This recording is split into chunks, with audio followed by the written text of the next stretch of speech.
Bareskrim Polri resmi menaikkan temuan kayu gelondongan dalam peristiwa banjir di Tapanuli Selatan ke tahap penyidikan. Penyidik tengah menelusuri kemungkinan adanya tindak pidana di balik bencana tersebut, termasuk dugaan kelalaian hingga keterlibatan korporasi. Bareskrim Polri tengah melakukan olah TKP di dua daerah aliran sungai, yakni Das Anggoli dan Das Garoga di Kecamatan Batang Toru, Tapanuli Selatan, guna menyelidiki asal-usul kayu gelondongan. Polisi menemukan 10 jenis kayu yang tersangkut di jembatan untuk kemudian dicocokkan dengan jenis vegetasi di bagian hulu hutan. Sejauh ini, saudara, polisi baru berhasil mencapai 4 lokasi pembukaan lahan dari 110 pembukaan lahan yang diperoleh dari citra satelit Kementerian Kehutanan. Langsung sangat cepat. Informasi dari Kementerian Kehutanan berdasarkan citra satelit di hulu ini sampai ujung ada 110 bukaan. Sedang kita identifikasi apakah bukaan itu disebabkan adanya proses yang legal ataupun ilegal. Kami sedang berproses.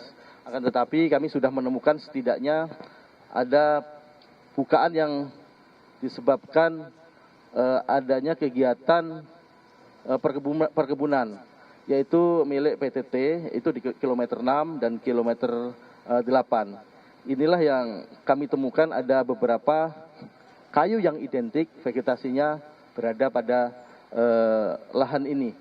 Atas temuan ataupun alat bukti yang sudah kami temukan oleh penyelidik, kami meningkatkan ke proses ini menjadi proses kepenyidikan. Jadi kami sudah menemukan 2 alat bukti adanya peristiwa pidana. Peristiwa pidana ini akan kami formalkan menjadi proses penyidikan untuk mencari siapa pelakunya dan siapa yang harus bertanggung jawab. Saudara, saat ini saya berada di Garoga, Batang Toru, Tapanuli Selatan, Sumatera Utara. Kalau Anda lihat di belakang saya, ini nampak seperti hamparan kosong. Namun, faktanya ada puluhan rumah warga yang berdiri di tempat saya berdiri. Kalau Anda melihat adanya video viral, banjir bandang, dan gelondongan kayu yang sangat besar, disinilah tempatnya. Dan ini menunjukkan betapa masifnya peristiwa banjir bandang yang terjadi pada beberapa waktu silam. Saya melewati ada kayu yang sangat panjang dan saya sudah menanyakan pada warga apakah pohon ini berdiri di sini. Namun dari penuturan warga, pohon ini adalah pohon yang ikut hanyut ketika peristiwa terjadi. Bisa dibayangkan pohon yang sangat berat, pohon yang sangat masif menghantam puluhan rumah warga. Tentu saja kerusakan ini bisa dikatakan sangat masif. Banyak korban jiwa atau masih banyak yang belum ditemukan dan ini masih dalam upaya pencarian tim SAR. Pihak polisian dari Direktorat Tindak Pidana Tertentu Bareskrim Mabes Polri akan mengumumkan terkait dengan hasil penyelidikan mereka. Apakah ini akan menunjuk atau merujuk pada perusahaan atau pada institusi.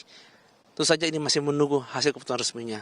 Kejadian ini adalah kejadian yang sangat penting dan menjadi catatan bagi negara untuk bisa memperhatikan tidak hanya masalah ekosistem, tapi juga masalah terkait dengan adanya masyarakat yang mendiami di suatu wilayah yang penuh dengan adanya pepohonan. Jangan sampai kejadian ini terjadi lagi di daerah ini, daerah yang dahulu sangat asri dan sangat rimbun, tapi sekarang akhirnya penuh dengan isu adanya hutan yang digunduli dan juga hal-hal lain yang tentu saja ini tidak baik untuk diulang lagi. Kami mengharapkan ketegasan pemerintah untuk bisa memberikan investigasi secara menyeluruh agar ada pihak atau orang atau siapapun yang bisa bertanggung jawab bila mana terbukti adanya unsur pidana. Juna Munangan, Febri James, Kompas TV, Tapanuli Selatan, Sumatera Utara. Kasus kayu